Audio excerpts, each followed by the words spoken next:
Seigneur, tu nous dis dans ta parole, heureux celui que tu admets dans ta présence. C'est toi qui admets.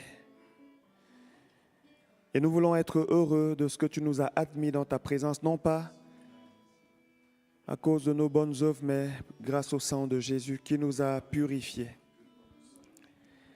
Merci parce que tu es le Dieu, en effet, qui manifeste la vie là où il y a la mort, l'espoir là où il y a le désespoir, la foi là où il y a le doute et même l'incrédulité. Tu es le Dieu qui relève. Tu es le Dieu qui guérit. Tu es le Dieu qui ressuscite même ceux qui est mort. Tu es encore ce Dieu-là aujourd'hui. Et nous voulons être reconnaissants de ce que nos vies sont dans ta main.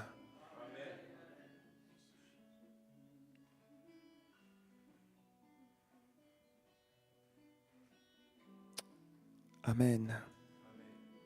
Amen. Avant,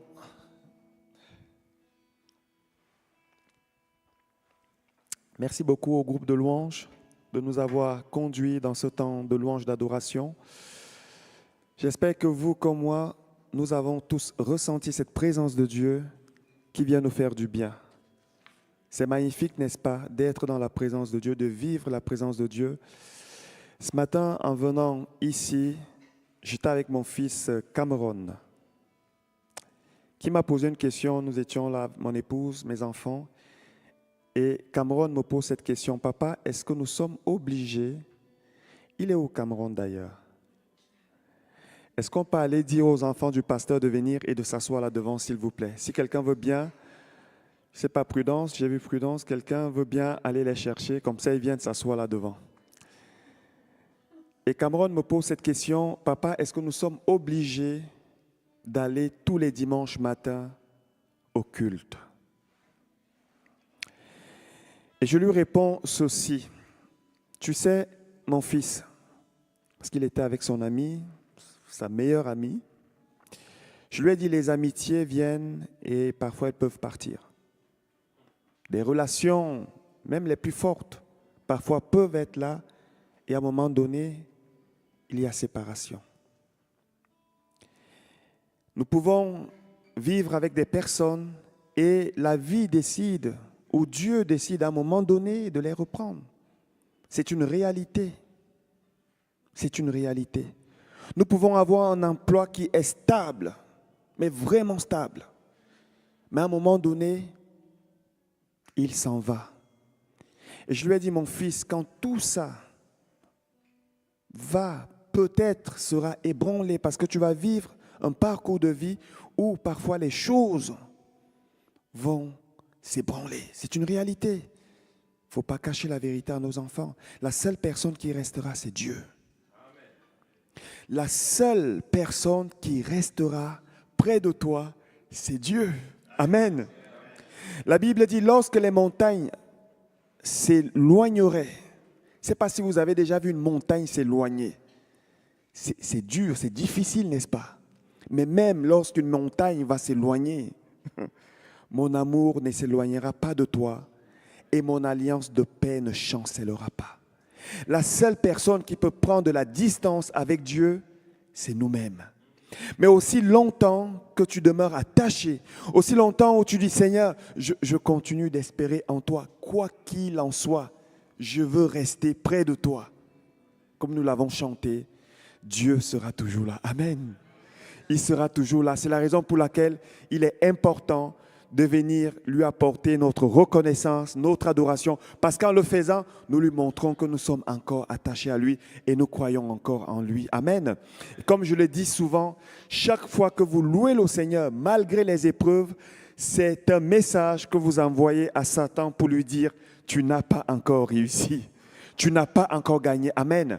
C'est la raison pour laquelle, comme David, nous voulons dire, je bénirai l'Éternel en tout temps. Sa louange sera toujours dans ma bouche. Est-ce qu'on peut, s'il vous plaît, se lever encore, reprendre ce refrain, je viens devant le trône. Amen. Mais le dire comme une prière, comme une intercession, comme un message qu'on adresse à notre Père, un message d'amour. Je viens devant le trône de Dieu, devant ton trône pour t'adorer. Amen. Allons-y.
je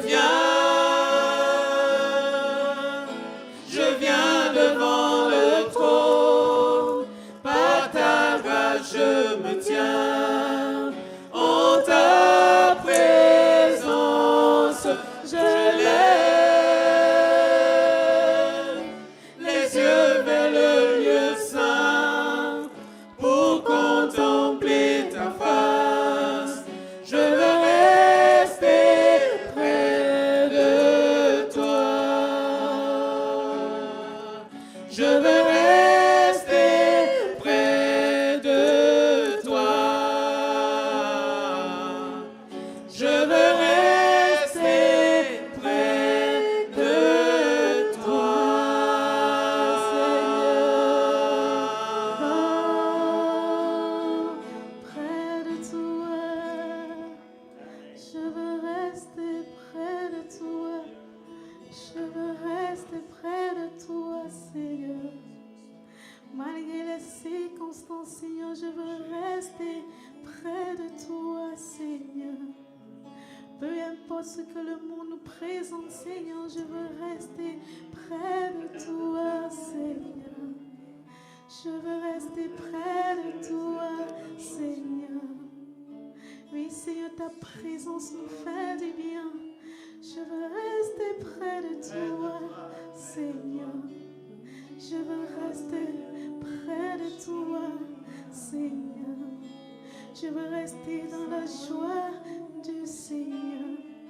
Je veux rester dans l'amour du Seigneur. Je veux rester dans l'amour de mon Seigneur. Je veux rester dans l'amour de mon Seigneur. Je veux rester dans l'amour de mon Jésus. Je veux rester près de toi, Seigneur. Mon frère veut rester près de toi, Seigneur. Ma soeur veut rester près de toi, Seigneur. Donne-nous de rester près de toi, Yahweh. Je veux rester dans ton amour, oh Seigneur. Nous voulons rester près de toi, Seigneur. Nous voulons rester dans ta présence, oh Jésus. Je veux rester près de toi, Seigneur. Donne-moi de rester près de toi, Seigneur. Oh Jésus, donne-moi de rester dans ta présence. Oh Adonai, je veux rester près de toi, Seigneur. Oh, nous voulons rester près de toi, Seigneur. Nous voulons rester près de toi, Seigneur. Donne-nous de rester dans ta présence, oh Jésus. Peu importe les circonstances, Seigneur, du monde, oh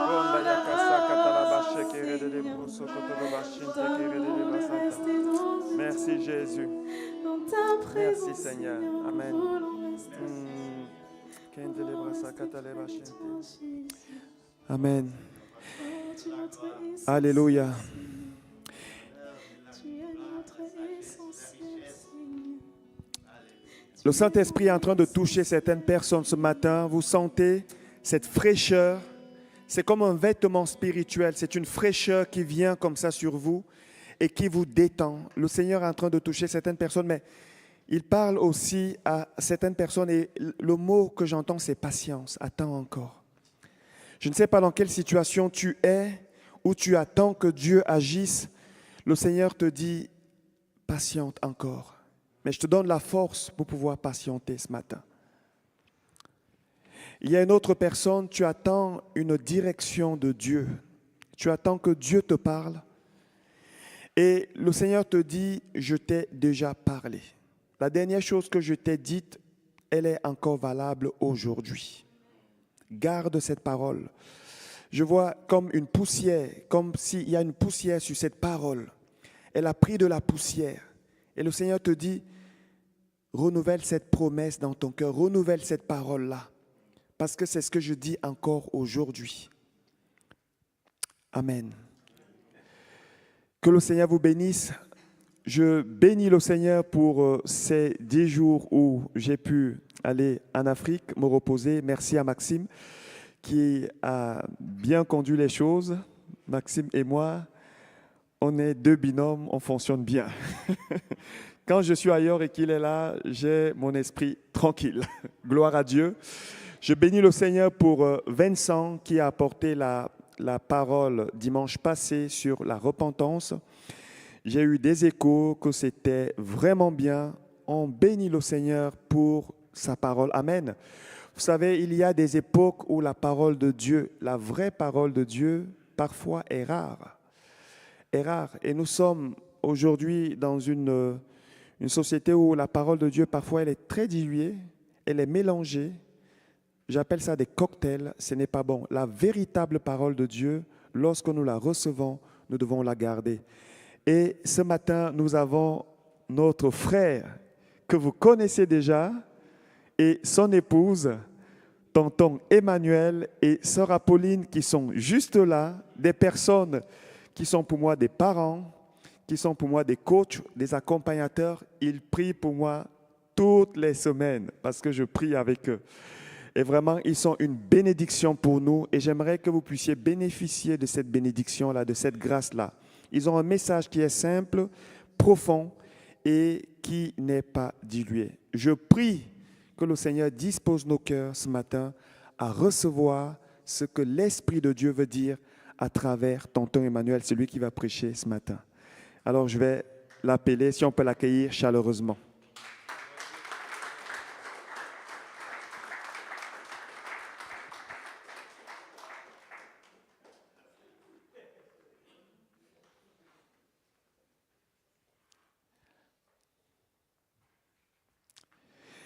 Est-ce que vous voulez encore qu'on le présente ou c'est bon? Parce qu'ils font partie de la maison. Il y a des nouveaux. Ah, ok. Tonton Emmanuel, je vais te laisser te présenter, s'il te plaît. Il y a un écho ici. Est-ce qu'on peut régler juste, enlever? Un écho avec les retours. Alors, on va prier pour lui comme on a l'habitude de faire. Et ensuite, je lui donne le micro. C'est tout bon. Seigneur, nous voulons te dire merci parce que nous savons que c'est toi qui as conduit ton serviteur ici. Merci parce que tu as déposé dans son cœur ce dont nous avons besoin. Notre frère tout à l'heure a donné une parole de connaissance en disant « La manne, elle est là, la manne. » Or, nous savons que cette manne a été reçue par certaines personnes et par d'autres, elle n'a pas été reçue. Seigneur, donne-nous des cœurs qui acceptent ce que tu veux nous donner ce matin. Ce dont nous avons besoin. Nous plaçons ton serviteur sous l'autorité de Jésus-Christ et nous prions, Père Saint, que tu lui donnes par l'Esprit, par ton Esprit Saint, d'apporter, de libérer ta parole avec puissance, avec sagesse, amour, avec le caractère qui convient. Merci Seigneur de oindre ces paroles, de oindre sa bouche et de disposer nos cœurs à recevoir tout ce que tu veux nous accorder. Nous le bénissons, lui, son épouse et toute sa famille, au nom de Jésus-Christ. Amen. Bonjour. Comme je suis content de vous revoir. Et j'aime d'abord bien tester le micro. Est-ce que vous m'entendez tous bien? Maintenant, est-ce qu'il y a des personnes qui me voient pour la première fois?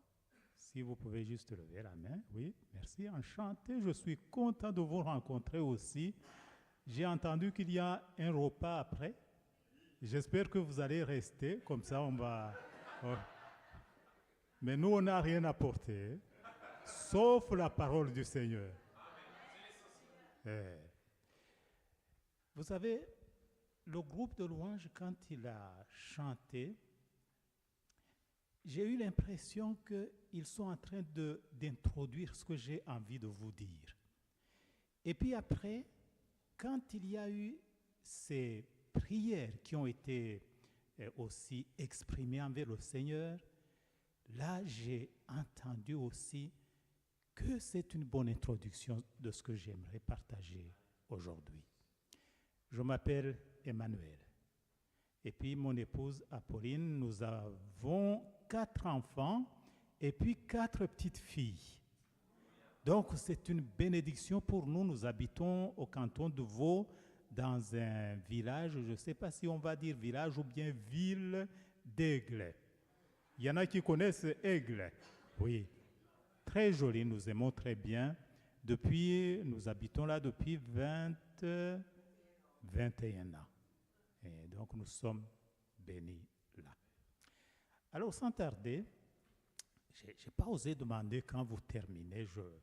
Je me dis, je vais délivrer la parole et puis après, on va continuer avec le repas. Je commence à inviter, même si ce n'est pas chez moi, mais voilà.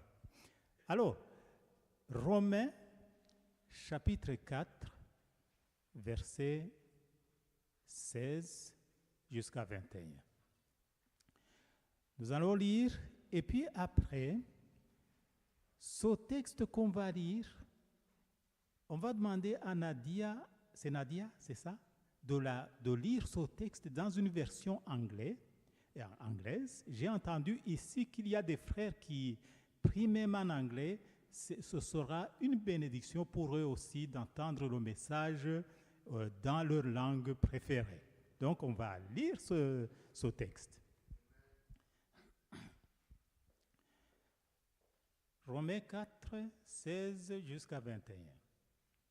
C'est pourquoi les héritiers le sont par la foi, pour que ce soit par grâce, afin que la promesse soit assurée à toute la postérité, non seulement à celle qui est sous la loi, mais aussi à celle qui a la foi d'Abraham, notre Père à tous, selon ce qu'il est écrit, je t'ai établi Père d'un grand nombre de nations.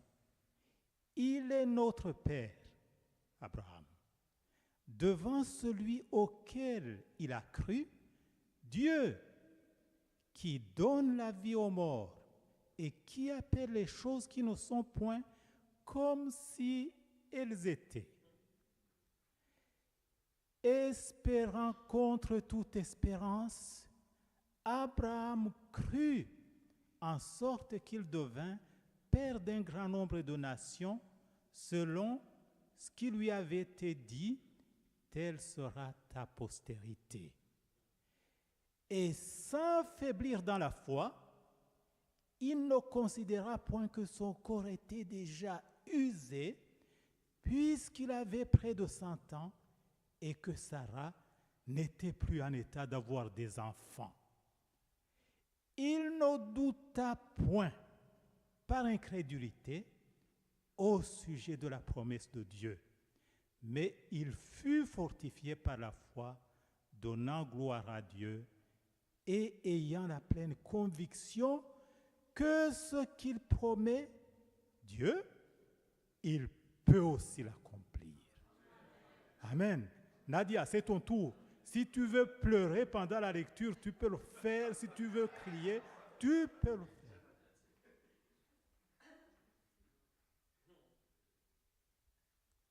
Alors, j'ai pris la New Living Translation.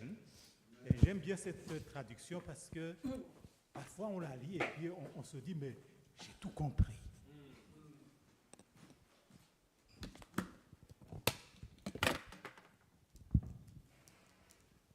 Bonjour à tous. Ah, alors, oui, même ici, oui, c'est bien. Si tu es là, ici, et puis après, jusque là. Mais là aussi, il y a sur le... ok. Où tu veux. Romans 4:16. So the promise is received by faith. It is given as a free gift, and we are all certain to receive it, whether or not we live according to the law of Moses, if we have faith like Abraham's. For Abraham is the father of all who believe. That is what the scriptures mean when God told him, I have made you the father of many nations.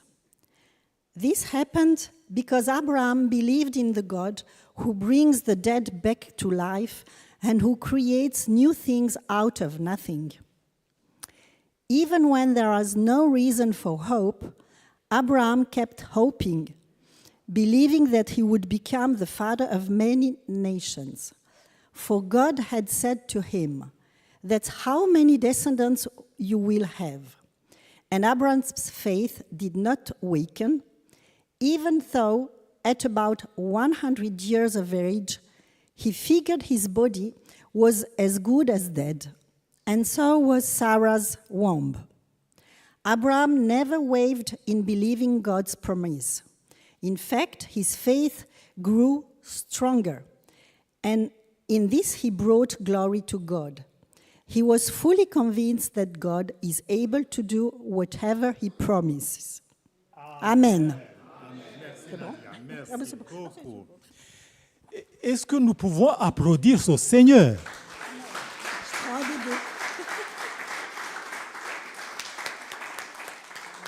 Maintenant, nous allons choisir le micro. Lequel est mieux, là? C'est celui. Vous m'entendez mieux comme ça ou bien comme ça? Celui-ci. Je le rends à Thomas. Bien. Je pense que parmi nous, il y en a qui ont des papas. C'est juste. Et puis, même ceux qui n'en ont pas, ils en ont peut-être eu, ils ne sont plus, mais ils ont eu des pères. Je m'excuse de le dire comme ça, mais il y a des pères qu'on respecte, mais qu'on n'aimerait pas imiter. Pourquoi? Par leur vie déréglée, on se dit c'est mon papa, mais j'aimerais pas marcher comme il a marché ou bien comme il marche. Mais il y en a aussi qui ont eu la chance ou bien qui ont la chance d'avoir des papas inspirants qui donnent un bon exemple et puis on aimerait suivre cet exemple du papa. Dans la parole que nous venons de lire, vous avez bien entendu, il nous parlait d'un papa qui s'appelle Abraham. Vous avez entendu, la parole de Dieu dit Abraham est notre père. Et puis, la parole dit même Abraham est le père de tous les croyants que nous sommes aujourd'hui. Est-ce que vous croyez que Abraham est notre père aujourd'hui, ce matin, dans cette salle où nous sommes? Si vous le croyez, montrez par la main. Nous croyons que Abraham est notre père. Heureusement, Abraham fait partie de ces papas qui nous ont laissé un bel exemple qu'on aimerait imiter. Chaque personne, on garde sa mémoire à cause de son point fort, mais parfois aussi à cause de son point faible. Mais souvent, c'est à cause de son point fort. Abraham, on le garde en mémoire. Si on vous parle d'Abraham, vous allez vous rappeler Abraham, l'homme de foi. Abraham, le père de la foi. C'est ça qui nous revient en mémoire. C'est de ça que nous nous rappelons d'Abraham. C'est le père de la foi. C'est quelqu'un qui a cru comme nous venons de le lire. Et c'est un bel exemple qu'il nous a laissé que nous tous, nous voudrions imiter aujourd'hui. Mais alors, pour que nous puissions imiter la foi d'Abraham, il faut que je vous montre ce qu'il a caractérisé. Vous me suivez toujours? Vous m'entendez bien? Oui. Je vais vous montrer deux choses très importantes, et puis c'est des choses qui sont revenues dans les prières et puis dans les chants que nous avons chantés. C'était deux choses sur lesquelles la foi d'Abraham était fondée. La première, nous lisons au verset, il faut que je trouve ce verset, c'est le verset 17. Vers la fin, il dit ceci. Abraham a cru en Dieu. Abraham a cru en Dieu. Mais la question, c'est quel Dieu? Parce qu'il y en a plusieurs. Il existe plusieurs dieux, vous avez entendu, il y a un Dieu là, il y a un Dieu ici, il y a un Dieu encore là. Il y a plusieurs dieux, peut-être pour les différencier, parfois on met un minuscule, mais quand on parle, on ne sait pas lequel, mais il y en a plusieurs. Mais Abraham a cru en quel Dieu de ces dieux? Alors dans ce verset, ils expliquent, il a cru en Dieu qui donne la vie aux morts et qui appelle les choses qui ne sont point comme si elles étaient. C'est en ce Dieu que Abraham a cru. Ça a été le fondement de sa foi. Le Dieu qui ressuscite les morts et qui prend les choses qui n'existent pas et puis qui crée des choses à partir des choses qui n'étaient pas. Dans la version, je vous ai montré là, la version, la New Living, ils utilisent le terme comme, on pourrait traduire ceci, Abraham a cru en Dieu qui ramène les morts à la vie et qui crée de nouvelles choses à partir de rien du tout. Est-ce que c'est ce Dieu sur lequel votre foi est fondée? Est-ce que c'est sur ce Dieu que notre foi est fondée? C'est la question que j'aimerais qu'on se pose aujourd'hui. Est-ce que nous fondons notre foi sur ce Dieu? J'ai entendu beaucoup de prières là qui sont montées vers le Seigneur en disant, Dieu, tu es le Tout-Puissant. C'est ce Dieu que tu as prié tout à l'heure. C'est celui-là aussi sur lequel ma foi est fondée. Puis aujourd'hui, j'aimerais que nous tous, frères et sœurs, notre foi soit fondée sur ce Dieu. C'est le Dieu qui a ressuscité notre Seigneur Jésus. C'est le Dieu pour qui rien n'est impossible. Je vais vous montrer comment ce Dieu est décrit par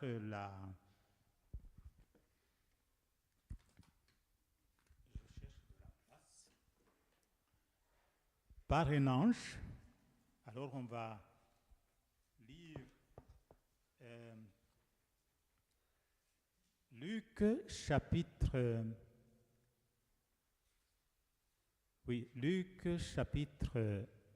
1, verset 34. C'est la diapositive 6.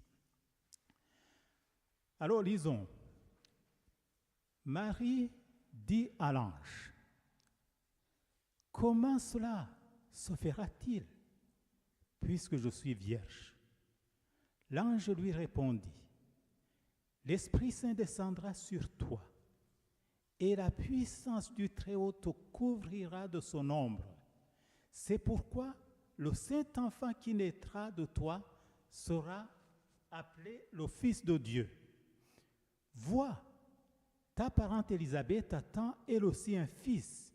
Malgré son grand âge, on disait qu'elle ne pouvait pas avoir d'enfant, et elle a né à son 6e mois. Car, vous entendez bien la parole de l'ange, qui connaît le Seigneur, car rien n'est impossible à Dieu. Est-ce que c'est en ce Dieu que tu as fondé ta foi? Est-ce que c'est sur ce Dieu que nous fondons notre foi ce matin? Vous allez voir ce qui va suivre si nous fondons sur un Dieu comme ça. Et puis, je vais vous montrer aussi comment Dieu se décrit lui-même. Comment Dieu se décrit lui-même. Lisons Jérémie chapitre 32, verset 27. Alors ça, c'est le Seigneur qui parle. C'est moi qui suis l'Éternel, le Dieu de toute créature. Y a-t-il quoi que ce soit de trop difficile pour moi? Vous avez entendu cette question? Qu'est-ce que vous répondez? Rien n'est impossible au Seigneur. Vous savez, ma langue maternelle, c'est le Kinyarwanda, mais je vais vous vanter la langue rwandaise. C'est une des meilleures. Notre Bible, nous aimons la lire en rwandais. Mais celui qui a traduit, il y a des échos ici derrière. Celui qui a traduit, il a été conduit par le Saint-Esprit. Et puis, ici, ils ont traduit « car rien n'est impossible pour moi ». Parce que si on dit « difficile », et puis que Dieu l'accomplit peut-être difficilement après avoir transpiré, c'est plus la même chose. Rien n'est impossible à Dieu. Amen. Rien n'est impossible à Dieu. Est-ce que c'est sur cette foi, plutôt c'est sur ce Dieu que notre foi est fondée? Aujourd'hui, nous pouvons dire oui. Amen. Nous avons fondé notre foi sur ce Dieu. Mais, vous savez, le dire parfois, c'est très simple, mais en pratique, nous voyons que parfois c'est compliqué. Parce que, rappelez-vous, tout ce que nous sommes en train de lire là, le monde actuel les appelle des mythes. Parce que vous avez entendu que les archéologues disent qu'Abraham n'a pas existé parce qu'ils n'ont pas trouvé sa trace dans l'histoire. Je ne vais pas rentrer là-dedans, mais notre foi, nous croyons qu'Abraham a existé parce que Jésus en a parlé, parce qu'il a dit, Dieu n'est pas le Dieu des morts, il est le Dieu des vivants, quand il a dit, je suis le Dieu d'Abraham, d'Isaac et de Jacob. Et Dieu n'est pas un Dieu des mythes, il est un Dieu des vivants. Donc nous y croyons. Mais par contre, il y en a dans le monde chrétien qui ont de la peine. Récemment, il y a peut-être 2 ans, j'ai écouté une radio américaine. Et puis, à la radio, le journaliste était en train de donner une interview à un pasteur d'une des dénominations chrétiennes des États-Unis. Vous savez qu'il y en a beaucoup. Et puis, c'était la veille de Pâques. Et le journaliste, vous comprenez que la question qu'il lui a posée, il a posé la question au pasteur. Est-ce que ce récit de la résurrection, toi tu y crois? Qu'est-ce que vous croyez que le pasteur a répondu? Du tout. Alors, le pasteur, il a attendu un tout petit peu, et puis il a dit, vous savez, il ne faut pas tout prendre à la lettre. Moi, je pense que le récit de la résurrection, c'est tout simplement le récit de l'amour de Dieu pour les hommes. C'est pour montrer que Dieu aime les humains. Donc, en gros, il n'y croyait pas. Est-ce que ce n'est pas triste, ça? Donc, sa foi était fondée sur quoi? On ne sait pas où. En tout cas, la foi n'avait pas de fondement parce que nous, notre foi est fondée sur Dieu Tout-Puissant qui ressuscite les morts et qui a ressuscité notre Seigneur Jésus-Christ. C'est ce qui est dans le credo. Nous croyons. Nous croyons que Jésus est mort et qu'il est ressuscité le 3e jour et qu'il est monté au ciel et qu'il reviendra nous chercher. Si ce n'était pas comme ça, je ne serais pas ici devant. Il y a d'autres choses à faire. Nous y croyons. Donc ça, c'est le premier fondement de notre foi. C'était le fondement de la foi d'Abraham. Il croyait en Dieu qui ressuscite les morts et qui crée des choses à partir de rien du tout. La deuxième fondation de la foi d'Abraham. Et puis à part ça, je ne sais pas s'il y en a encore qui doutent dans l'assemblée. Ça peut être possible tout à fait. Mais je vous invite, si vous êtes dans une situation comme ça, vous n'êtes plus sûr, vous vous dites, est-ce que réellement, est-ce que ces choses, c'est la vérité? Moi-même, avant de croire, j'avais de la peine, je n'y croyais pas trop, jusqu'à ce que quelqu'un me dise, vous savez, pour croire en Dieu, il faut d'abord croire et puis il va se manifester à toi. Et effectivement, c'est ce que j'ai fait. Et puis maintenant, je ne doute plus parce que j'ai vu beaucoup de choses qui me confirment que notre foi est fondée sur de bonnes bases. Amen. Amen. La deuxième fondation de la foi d'Abraham, nous allons lire aussi le verset 20. Le verset 20 de ce que nous avons lu. Et puis en bas, je vous ai mis la version en anglais pour ceux qui parlent anglais, voir comment ils le disent dans cette version. Alors, Abraham ne douta point par incrédulité au sujet de la promesse de Dieu, mais il fut fortifié par la foi, donnant gloire à Dieu et ayant la pleine conviction que ce que Dieu promet, il peut aussi l'accomplir. Amen. Qu'est-ce que vous croyez au travers de ces paroles qui était la deuxième fondation de la foi d'Abraham? Est-ce qu'il y a quelqu'un qui pourrait dire, nous sommes dans la maison de Dieu, on peut parler, il n'y a aucun problème. La foi? Il y a quelque chose qui est revenu deux fois. Hein? Il y a quelque chose qui est revenu deux fois. Il ne douta point par incrédulité au sujet de la promesse de Dieu. Et puis, à la fin, et ayant la pleine conviction que ce que Dieu promet, il peut l'accomplir. La promesse.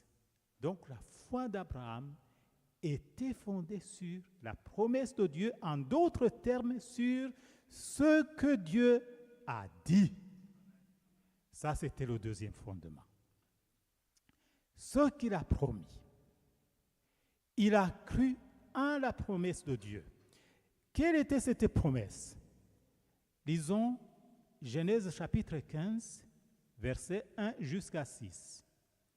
Genèse 15, versets 1 jusqu'à 6. Après ces événements, la parole de l'Éternel fut adressée à Abraham dans une vision. Il s'appelait encore Abraham. Hein? Il dit, Abraham, n'aie pas peur, je suis ton bouclier et ta récompense sera très grande. Abraham répondit, Seigneur éternel, que me donneras-tu?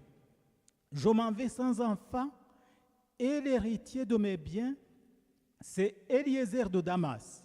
Abraham dit, tu ne m'as pas donné de descendance et c'est un serviteur de ma famille qui sera mon héritier.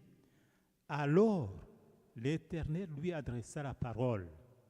Ce n'est pas lui qui sera ton héritier, mais bien celui qui naîtra de toi. Après l'avoir conduit dehors, il dit, regarde vers le ciel et compte les étoiles. Si tu peux les compter, il lui affirma, telle sera ta descendance. Abraham eut confiance en l'Éternel, qui le lui compta comme justice. Amen. J'ai pris juste un verset parmi d'autres, mais Abraham a reçu cette promesse plusieurs fois. Donc ça veut dire, Dieu lui a parlé de manière précise, sur une situation précise et pour un plan précis. Vous m'avez entendu? Dieu lui a parlé d'une manière précise, pour une situation précise et pour un plan précis. Vous savez que ça, c'est quelque chose d'extraordinaire. Et puis, depuis le début de l'humanité, je pense jusqu'à aujourd'hui, les hommes et les femmes, nous avons toujours voulu entendre la voix de Dieu. C'est quelque chose qui est fascinant, que parfois on peut rechercher. Les gens peuvent jeûner même des jours pour écouter la voix de Dieu. Est-ce que Dieu parle toujours?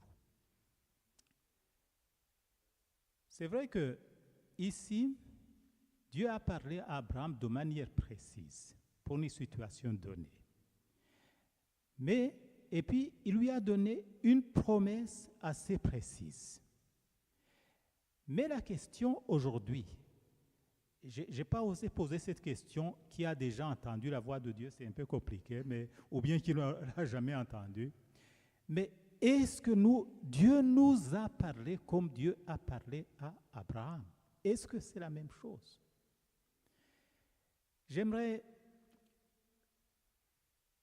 vous montrer deux manières par lesquelles le Dieu donne des promesses. La première manière, c'est cette manière où il parle d'une manière précise, pour une situation précise. Par exemple, il pourrait dire à quelqu'un, voilà, peut-être c'est un couple qui n'avait pas d'enfant, et puis le Seigneur lui dit, ta femme va concevoir et elle va mettre au monde un enfant, ce sera une fille.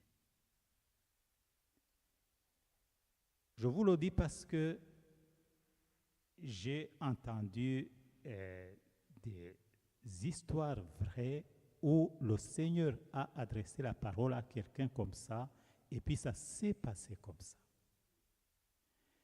Ou bien, Dieu peut t'adresser la parole et puis il te dit, cet après-midi à 15 heures, il y a un jeune homme qui vient te trouver. Il sera habillé d'un pantalon rouge. C'est pas très souvent qu'on s'habille en pantalon rouge.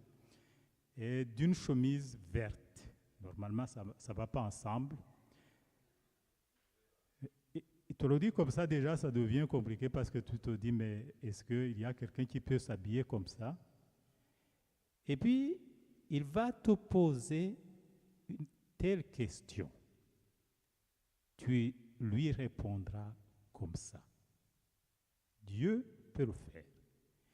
Mais par contre, ça c'est un exemple que je suis en train de donner, quand il y a une parole comme ça, et c'est Dieu qui parle, ça doit se passer exactement comme il a été dit. Parce que si ça se passe comme ça a été dit, alors qu'est-ce qu'on va conclure? Ce n'est pas Dieu. Quelqu'un nous a parlé, et puis c'est vraiment quelqu'un d'expérimenté qui nous a dit, attention,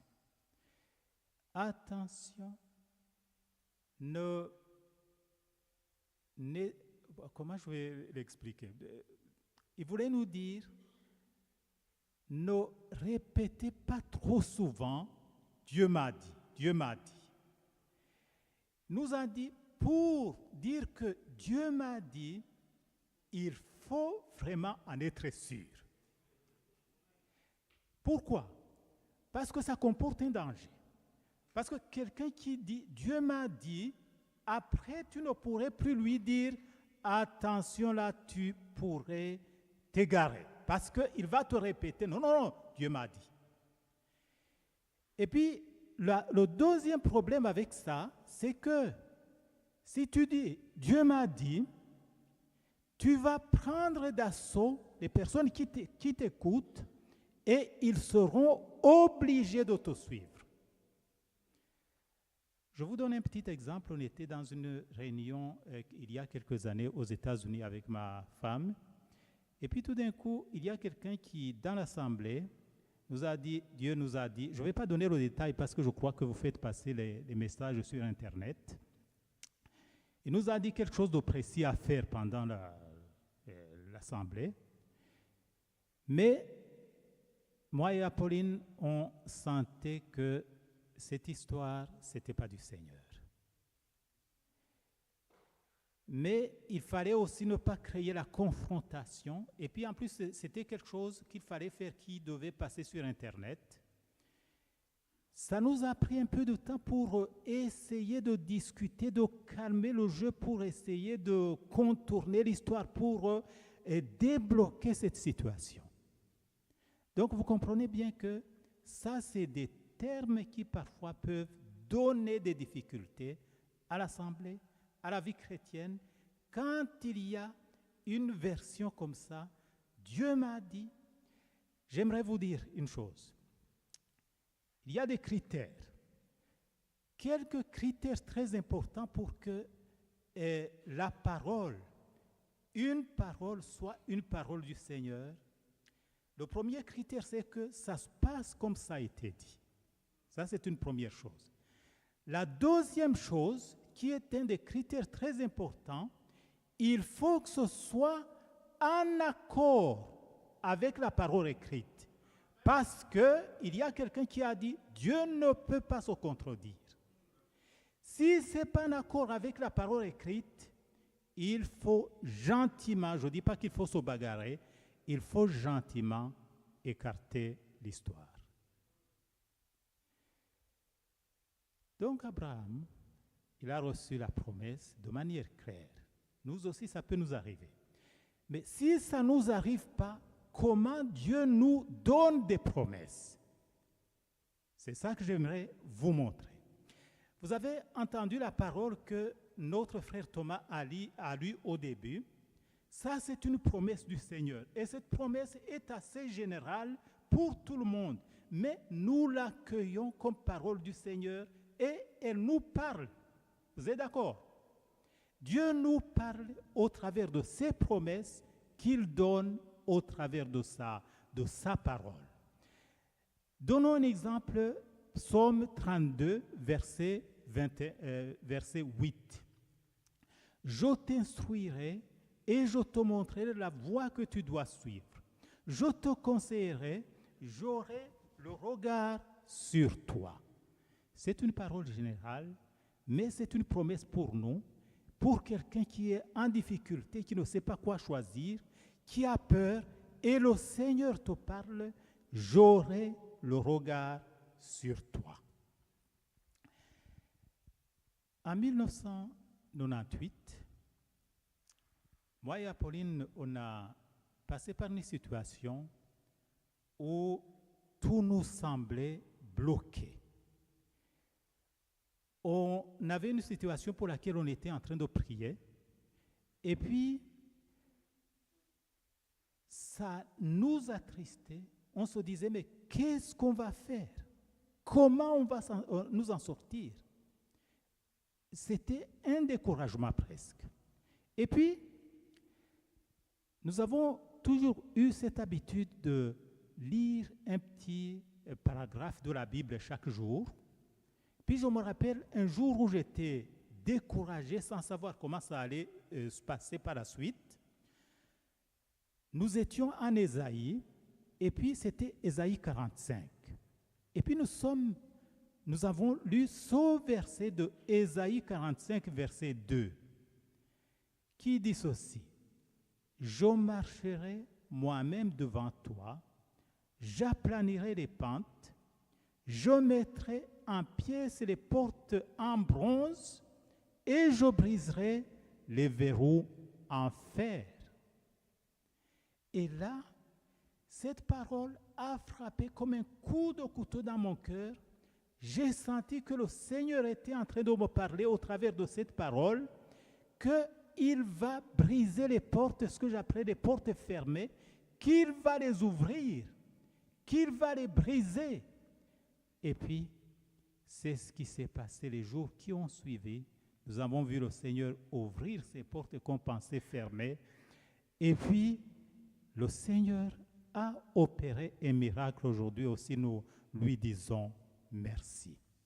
Donc, le Seigneur, il ne va peut-être pas te parler de manière précise pour une situation précise, bien qu'il peut le faire. Mais s'il ne le fait pas, on ne peut pas l'y obliger, mais on va se tenir sur la parole écrite qu'on va lire en disant « Seigneur, qu'est-ce que tu aimerais me dire au travers de cette parole ?» Et puis on l'écoute, et puis on s'en imprègne, et le Seigneur nous parle au travers de cette parole. Ce ne serait pas un miracle qu'il y ait quelqu'un qui soit ici, et puis que le Seigneur est en train de lui parler au travers des chants que nous avons chantés, ou bien au travers des paroles que je suis en train de lire, ou bien au travers des prières qui sont montées vers le ciel, le Seigneur parle de sa manière. Je pourrais vous donner plusieurs exemples. Un exemple où j'étais assis comme vous dans une salle d'église, là, découragé complètement. J'avais un problème financier qui me tracassait, où je ne savais plus comment faire, où tourner la tête. Et puis, quelqu'un a donné un chant, des anciens chants du recueil des cantiques. Et puis, ce chant m'a parlé, bouleversé. J'ai commencé à pleurer. Et le Seigneur m'a consolé, il m'a aidé. Et puis, dans les jours qui ont suivi, heureusement, le Seigneur a réglé le problème. Amen. Donc maintenant, je vous ai dit, la foi d'Abraham était fondée sur deux choses. La première, c'était le Dieu qui est tout-puissant, qui ressuscite les morts. Le deuxième fondement, c'était ce que le Seigneur avait dit, la parole. Lui, il avait reçu d'une manière assez claire, de manière précise, mais nous, si on n'arrive pas à avoir de cette manière précise, ça n'arrive pas toujours, c'est de manière extraordinaire, mais nous avons cette parole écrite qui est le fondement aussi de notre foi. J'aimerais vous dire, la foi chrétienne, notre foi, c'est comme une personne qui a deux jambes. Une personne, si vous lui coupez deux jambes, il ne va même pas essayer de se tenir debout. Si vous lui coupez une jambe, elle va essayer de se tenir debout, mais il ne va pas y arriver, il va tomber. On a besoin de deux jambes pour nous tenir debout. À moins qu'on utilise peut-être deux béquilles ou bien qu'on mette une prothèse. Mais, mes amis, je suis en train de vous parler de la foi qui n'est pas protésée. On parle de la foi qui a deux jambes. La première, c'est le Dieu qui fait des miracles, le Dieu qui ressuscite les morts. Et la deuxième, c'est ce qu'il a dit. Donc notre foi doit tenir sur ces deux jambes. Vous ne pouvez pas couper l'une et laisser l'autre. Ça doit marcher ensemble. Notre foi est fondée sur ces deux jambes. Alors, si notre foi est fondée sur ces deux jambes, qu'est-ce qui va suivre? On voit dans le verset 18 de ce que nous avons lu, ça c'est les conséquences de ces deux fondements. Il est dit, espérant contre toute espérance, Abraham crut en sorte qu'il devint père d'un grand nombre de nations, selon ce qui lui avait été dit, telle sera ta postérité. Espérant contre toute espérance. En bas, j'ai mis la traduction en anglais. On pourrait traduire comme ça ce texte en anglais. Même lorsqu'il n'y avait plus de raison d'espérer, Abraham garda l'espoir, garda la foi, continua à croire. Pourquoi? Parce que il était fondé sur Dieu Tout-Puissant et sur les promesses qu'il a données. C'est comme ça qu'il a pu résister, même quand il n'y avait plus de raison d'espérer. Abraham continue à croire, croyant que Dieu est le Père de plusieurs nations. Donc, là, Abraham, il a continué à croire, même quand il n'y avait plus d'espoir. Pourquoi? Parce qu'il était fondé sur le Seigneur qui est capable de ressusciter les morts, et puis il savait, Dieu a parlé. Ça, c'est le fondement de notre foi. Mais pourquoi on dit qu'il n'y avait plus d'espoir? Quelle était la situation d'Abraham? C'est l'âge. Vous savez que on a lu, ça c'est la diapositive suivante, que son corps était déjà usé, puisqu'il avait près de 100 ans, et Sarah n'était plus en état d'avoir des enfants.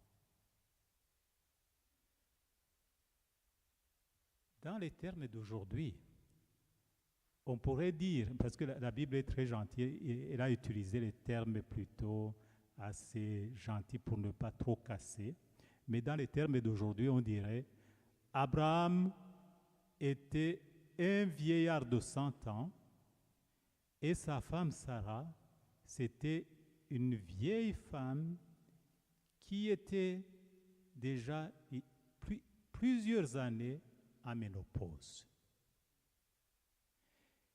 Est-ce que ça, c'était le couple d'Abraham? C'était le couple Sarah et Abraham. Est-ce qu'un couple comme ça, mis à part la question de Dieu, est-ce qu'un couple comme ça peut avoir des enfants aujourd'hui? Ce n'est pas possible.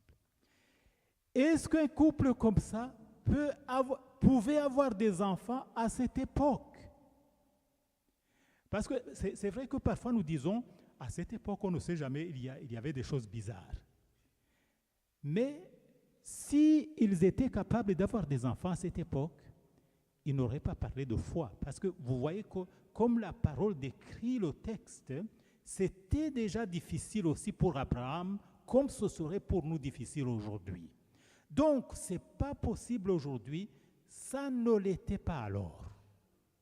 Ça, c'était la situation d'Abraham.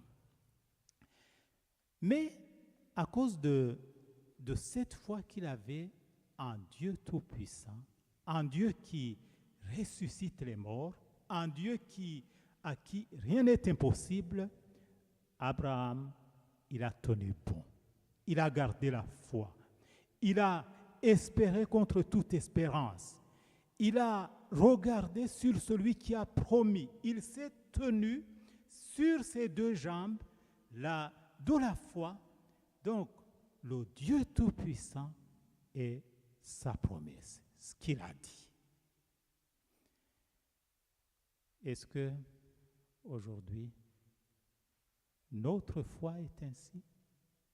Est-ce que nous avons une foi qui est fondée sur ce Dieu à qui rien n'est impossible? Est-ce que nous avons une foi qui est fondée sur ce qu'il a dit, sur sa parole, sur ses promesses? Si nous avons une foi comme ça, nous pourrons tenir dans les difficultés, dans les complications, dans les doutes, parce qu'on va toujours se rappeler, Dieu est tout-puissant, rien n'est impossible à celui qui croit. On va finir avec la dernière diapositive, vous pouvez la mettre. Donc, ce fondement, ces deux jambes dont je vous ai parlé, elles ont déterminé la qualité de la foi d'Abraham. Il a gardé espoir, même lorsqu'il n'y avait plus rien à espérer. Et puis dans la version anglaise, vous avez vu ce terme, Abraham's faith did not weaken. la foi d'Abraham ne faiblit pas. Pourquoi? Parce qu'elle est posée sur ses deux jambes. Le Dieu Tout-Puissant et la parole qu'il a donnée. Et puis, ils disent encore, dans le dernier verset, Abraham never wavered in believing God's promise. In fact, his faith grew stronger, and in this he brought glory to God. Hein? Abraham n'a pas vacillé dans sa foi à la promesse de Dieu. En effet, sa foi devint même plus forte et cela apporta gloire à Dieu. Ça, c'est le fruit de la foi qui est fondée sur les deux piliers, le Dieu Tout-Puissant et puis la parole qu'il a dite. Et c'est cette foi que j'aimerais que nous ayons aujourd'hui. On pourrait se dire, est-ce que on pourrait fonder sur quelque chose d'autre que le Seigneur?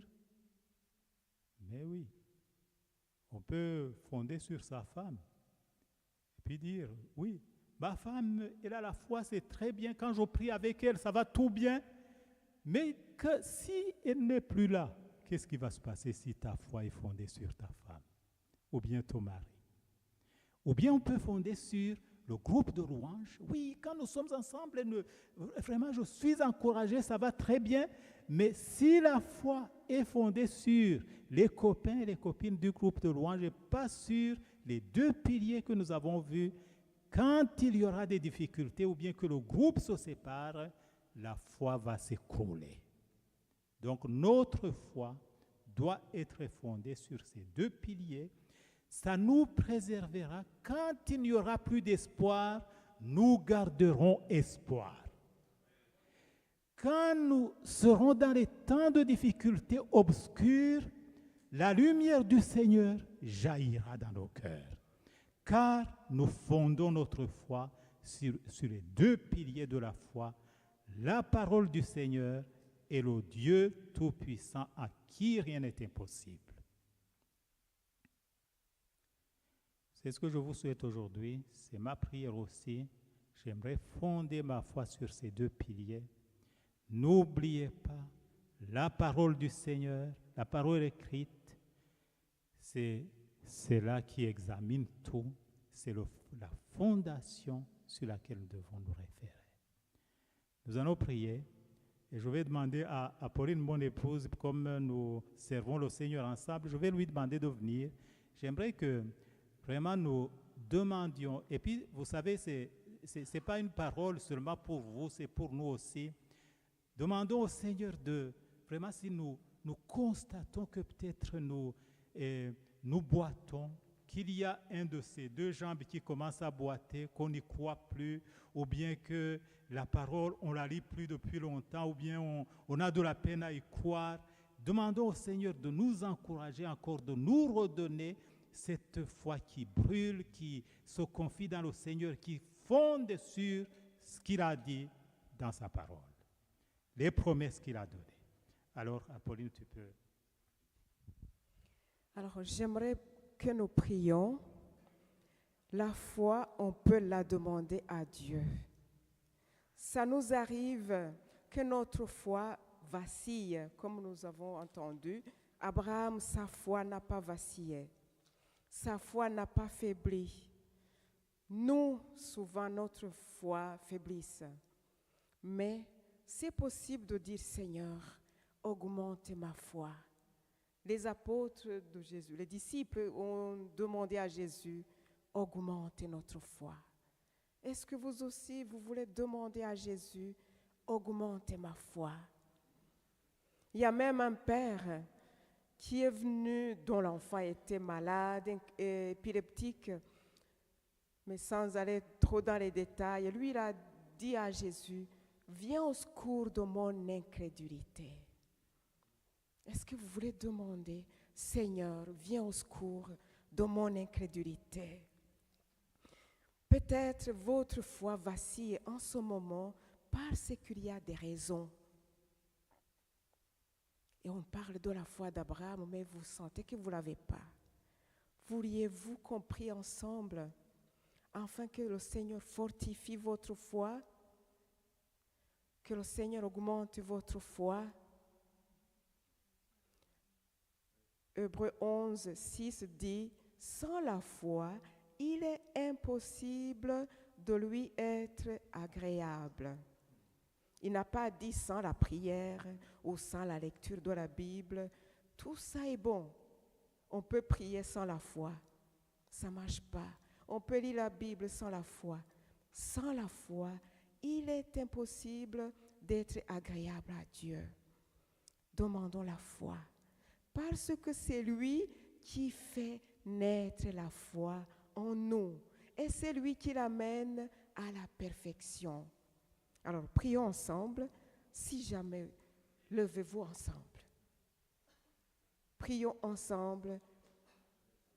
Dites-lui, augmente ma foi, viens au secours de mon incrédulité, fais naître la foi en moi, Seigneur. Disons-nous tout à Dieu. Seigneur notre Dieu, nous venons devant toi. Nous te remercions pour la parole que nous venons d'entendre. Tu nous connais tous, Seigneur. Nous ne pouvons rien te cacher. Nous prions, fais naître la foi là où il n'y a pas du tout la foi. Seigneur, ailleurs, pourvois aux besoins de la foi de tes enfants. Regarde la foi qui vacille à cause de différentes difficultés. Je te prie, viens affermir la foi de tes enfants. Fortifie-les, Seigneur. Nous prions ensemble, Jésus. Il y en a qui ont perdu la foi à cause des raisons qu'ils ont traversées, qui étaient difficiles. Mais Seigneur, nous te prions de tous nos cœurs ensemble. Fais renaître la foi. Crée la foi là où il n'y en a plus. Nous avons entendu que tu es le Créateur. Tu crées à partir de rien du tout. Je te prie, Seigneur, crée la foi là où il n'y en a pas du tout. Nous te prions, Seigneur. Merci de ce que c'est toi qui pourvois aux besoins de notre foi. Seigneur, nous voulons que tu nous donnes cette foi d'Abraham. Nous qui sommes la descendance d'Abraham, nous prions que nous soyons des hommes et des femmes de foi pour la gloire de Dieu. Dans le nom de Jésus-Christ. Amen. Amen. Amen. Bien, merci beaucoup.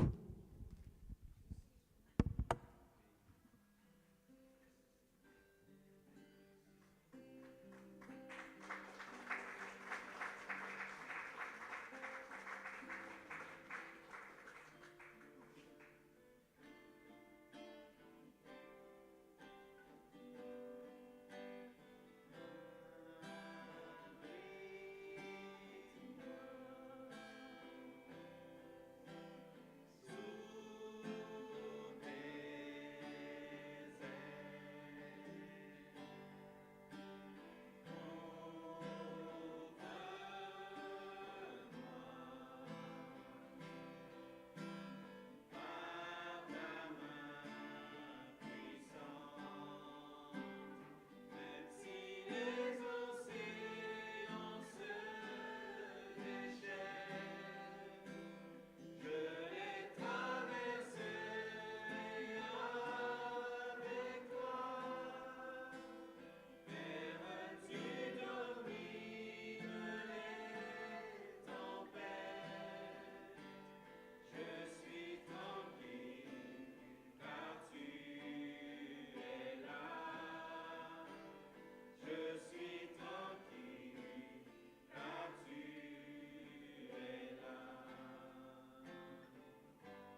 suis tranquille, car tu es là. Avec conviction, même si les océans, Même si les océans se déchaînent,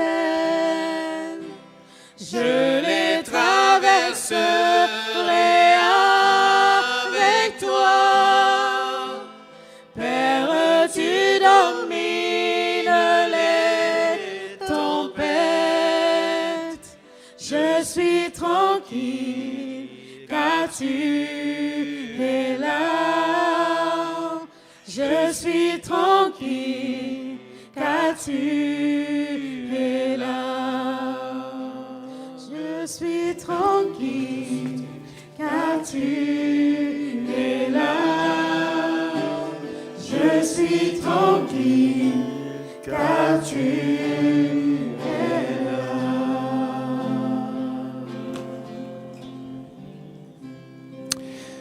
Amen. Seigneur, nous voulons te dire merci parce que nous savons que tu es là, tu es présent au milieu de nous. Nous reconnaissons ta fidélité, nous reconnaissons ton amour, nous reconnaissons ta toute-puissance. Ce matin, j'aimerais faire un appel. Si la sono peut bien suivre, s'il vous plaît. Je vais faire un appel ce matin parce que je crois que c'est un moment solennel.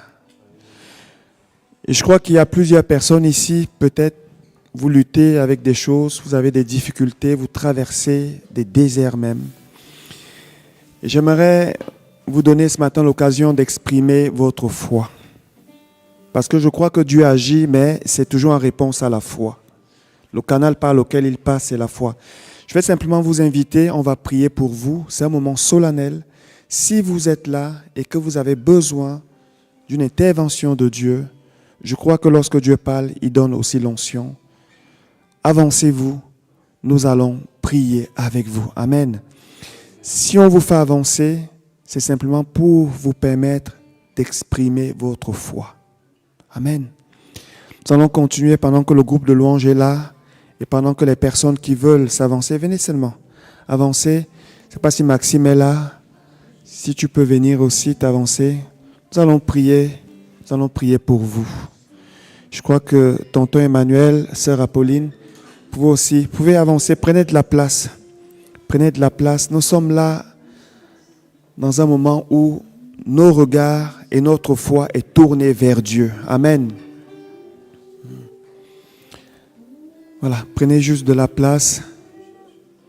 Prenez de la place. Nous allons prier. Gloire à Dieu, gloire à Dieu. Alléluia. Gloire à Dieu, merci Seigneur pour ce qu'il fait. J'aimerais encourager tous ceux qui se sont avancés, qui se sont levés. J'aimerais simplement vous dire, vous avez encore la foi. Vous avez encore la foi. Parce que lorsqu'on n'a plus de foi, on ne s'attend plus à rien. Le fait que vous soyez avancé, vous avez la foi. Et à travers cette foi, je prie que le Seigneur vienne vous soutenir. Vous savez, les combats, la vie, même la vie chrétienne, n'est pas toujours facile. Parfois, on a des choses qui arrivent, on ne s'attend pas, des chocs. Mais Dieu est fidèle. Amen. Dieu est fidèle. Et comme je dis souvent à certaines personnes qui vont se reconnaître, si ça fait 20 ans que tu te bagarres avec quelque chose, tu t'approches de la foi d'Abraham. Parce que lui, il a attendu 25 ans. Dans certaines situations, une fois, j'ai dit, Seigneur, je n'ai pas la foi d'Abraham. Vous savez, cette foi qui attend pendant longtemps. Et je lui ai dit, je n'ai pas non plus la foi de Job, qui encaisse beaucoup en peu de temps. Mais si ça fait longtemps que vous attendez, ça veut dire que vous avez cette foi-là. Que Dieu vous soutienne, que Dieu vous garde. J'ai aussi compris qu'il y a beaucoup de personnes qui veulent peut-être se déverser, qui veulent exprimer des choses. N'hésitez pas à prendre rendez-vous. Vous allez venir, on va prier avec vous. Les mercredis, nous sommes là en famille, famille spirituelle, famille chrétienne. On prie. Et je peux vous dire qu'on voit Dieu non seulement parler, mais aussi agir. Dieu parle et Dieu agit encore. Amen. Vous vous souvenez, l'année dernière, je ne sais pas à quelle époque, on a reçu que Dieu allait faire naître des enfants ici, il allait manifester la vie. Vous vous souvenez de ça? Dieu l'a fait. C'était il y a peut-être 2 ans, je ne sais pas, je ne me rappelle plus. Dieu l'a fait. Dieu l'a fait.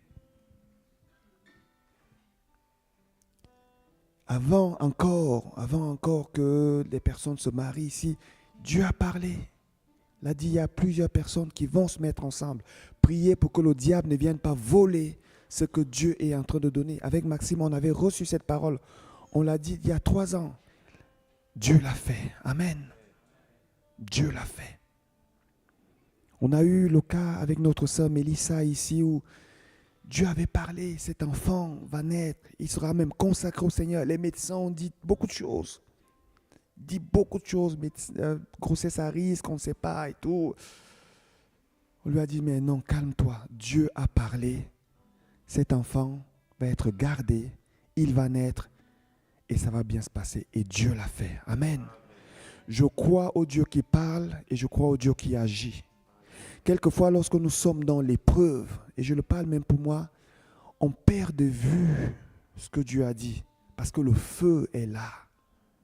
C'est la raison pour laquelle nous sommes une famille et nous devons nous soutenir. Lorsque ma foi commence à vaciller, j'ai besoin de Aaron et Our, parce que eux, ils ont encore de la force.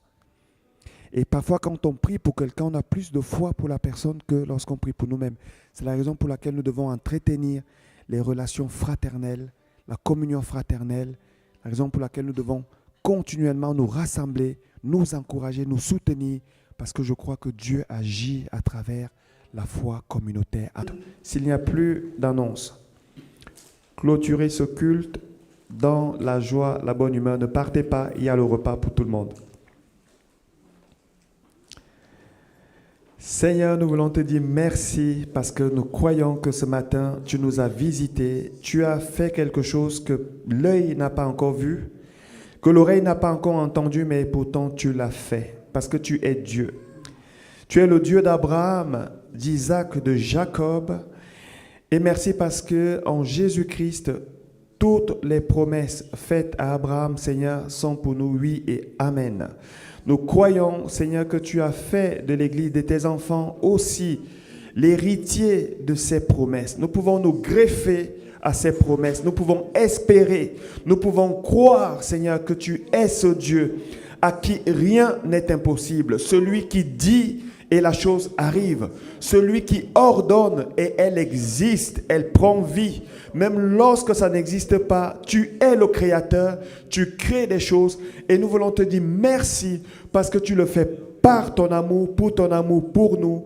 Et en retour, Seigneur, nous voulons simplement te rendre grâce. Seigneur, bénis mes frères, bénis mes sœurs, fortifie-les. Permets que la parole qui a été sémée dans le cœur, dans les cœurs, ne soit pas volée par les oiseaux du ciel, mais qu'elle puisse prendre racine et qu'elle porte du fruit pour la gloire de ton nom. Que le Seigneur vous bénisse, que le Seigneur vous fortifie, que le Seigneur vous garde, que le Seigneur vous préserve, que le Seigneur vous donne d'être toujours attaché à lui en tout temps et en toutes circonstances. Que le Seigneur vous remplit de sa paix et de sa joie. Soyez bénis au nom du Seigneur Jésus. Bon dimanche, bonne communion fraternelle et bonne semaine à toutes et à tous. Soyez bénis.